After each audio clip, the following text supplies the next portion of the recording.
2026 நம்ம தளபதி ஆட்சிக்கு வந்ததுக்கு அப்புறம் பொள்ளாச்சியில போக்குவரத்து துறையில என்ன மாதிரி மாற்றங்களை கொண்டு வந்து எப்படி மேம்படுத்த போறோம்னு இந்த பதிவுல சொல்ல போறேன்.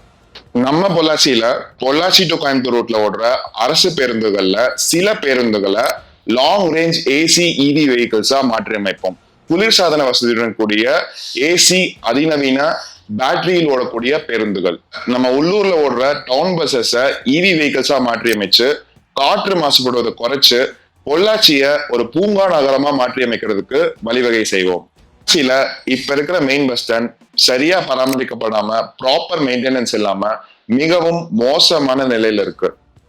நம்ம தளபதி ஆட்சிக்கு வந்ததுக்கு அப்புறம் இந்த பஸ் ஸ்டாண்டை நவீனமயப்படுத்தி ஒரு தரமான ஸ்மார்ட் பேருந்து நிலையமா மாற்றி அமைப்போம்.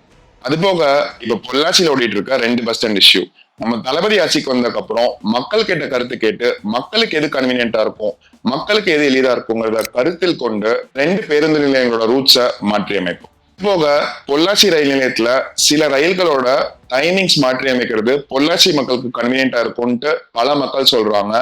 அதற்கான நடவடிக்கையும் எடுத்து நம்ம பொள்ளாச்சிக்கு இன்னும் சில ரயில்கள் அடிஷனலா வர்றதுக்கு முயற்சி செய்வோம். பொள்ளாச்சியில இளைஞருக்கு இந்த ஒரு முறை வாய்ப்பு கொடுங்க. 20 வருஷமா பல வாய்ப்புகள் கொடுத்துட்டீங்க, இன்னும் சரியில்லாத நிலை நிறைய இடத்துல இருக்கு. இளைஞர்கிட்ட நம்பி விடுங்க. கண்டிப்பா நம்ம பொள்ளாச்சிய அடுத்த கட்டத்துக்கு எடுத்துட்டு போவாரு நம்ம தளபதி கூட சேர்ந்து. கான்பிடண்டா இருங்க, வெற்றி நிச்சயம்.